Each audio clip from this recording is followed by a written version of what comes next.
everybody! So I just had the chance to see the latest version of Ben-Hur in the theaters, and this is a really challenging movie to review because it's the kind of movie that if I only saw a couple of movies a year, I'd probably be like, yeah, it's fine. It's a good movie. You know, I'd probably be perfectly happy with it. But since I don't, I'm sorry, I just noticed more of the flaws, more than maybe the average moviegoer might. It's not awful. It's definitely like if you're kind of bored on watching it on cable, like you could watch it and have a decent time. But I think some of the choices they make, especially when you're comparing with the 1959 classic, I think that some of the choices aren't great. And they were kind of frustrating in a way. And so it's watchable, it's fine in a way, but it's also not very good.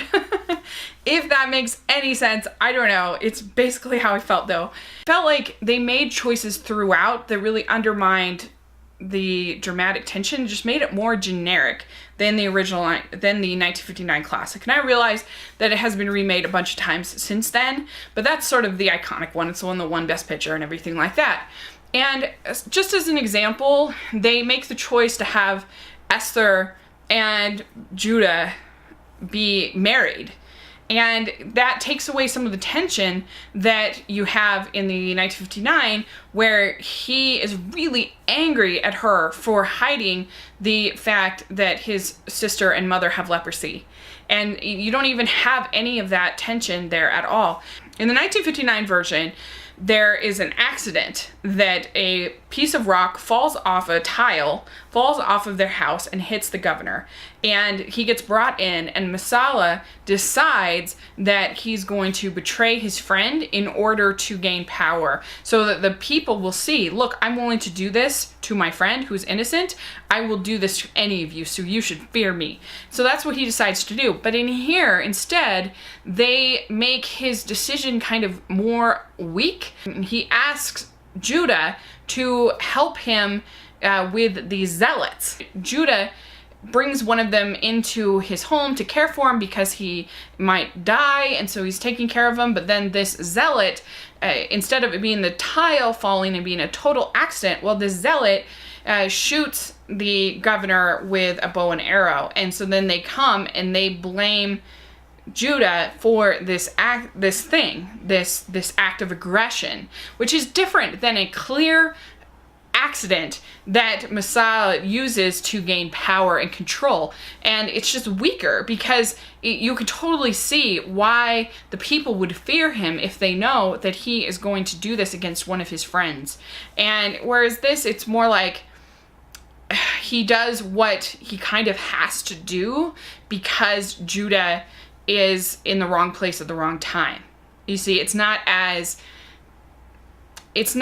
power hungry, it's not as duplicitous, it's just not as strong a move, so you don't have the same kind of tension with the character. In the 1959 version, it's totally understandable why Judah is out for revenge against Messala. It's totally understandable why he hates him so much, because it was completely Messala's call to make this happen and to hurt his Ben-Hur's family, hurt Judah's family.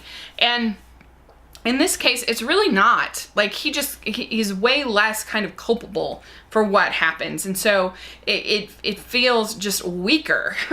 And even, you know, there's just so many moments like that. Like, it all feels very rushed too. Like, you get hardly any time with the mother and the sister in the leper colony. It's such an important part of the original film because he realizes that it's when he turns to Jesus to help heal his mother and sister, because he has had experience with him, he knows, and it's then that they find that the crucifixion is happening. And here, it feels way less believable that the miracle would happen, and that he would seek out Jesus with as limited of an experience as they have together, and as little of the leprosy and his involvement with his mother and Esther and the sister, that you know, that you really don't have that kind of emotional heft that you need to make it all kind of pay off at the end.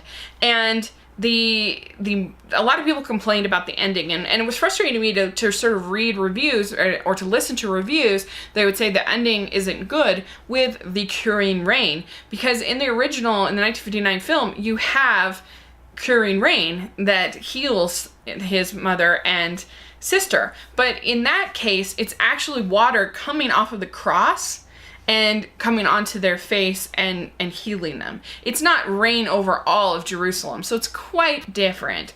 But even I think I could have been okay with that, but then they continue on even further. If it had just ended with the rain, I think I would be like, okay, that's fine. But they have Judah goes and meets Messala, and they have this forgiveness. They have this meeting of the minds, this happy ending where they literally ride off into the sunset together, and now they are brothers, and everything is great, and everything is okay.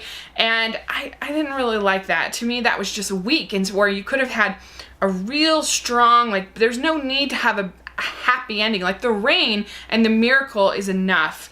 And it really, you'd lose some of that focus on the redemption of these characters, because they haven't really established that revenge motive, because, like I said, it's sort of weak at the beginning. The Messala hasn't really hurt him enough to be worthy of this kind of revenge, and so you don't really have that motive down enough, and so you don't really have the healing down enough, and you don't have the satisfaction in the end enough. And it's all just sort of weak in comparison to the original film.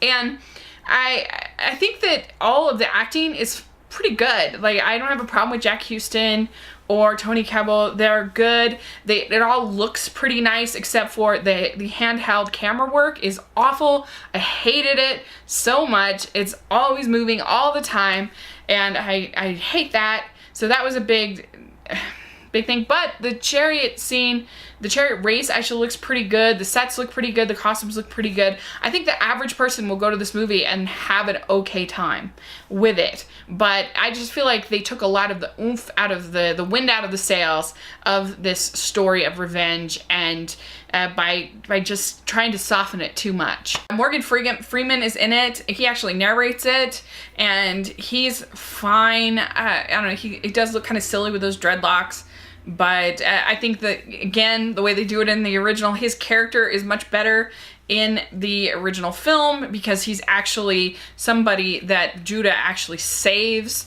and it's not just somebody who kind of saves him. And so I think it has more sort of oomph to it, the way that's done in the 1959 film. It's all just stronger. It's all more powerful. And I think that this is just doesn't work in comparison. So I don't know. I give Ben-Hur a C-, just because I think it has some good things about it, but overall I think it is kind of a failure. So let me know what you think of Ben-Hur if you get to see it. What do you think of the original? I will be posting on Family Movie Night this week my review of the 1959 Ben-Hur. So thanks so much. Please subscribe to my channel, and I will talk to you later. Bye!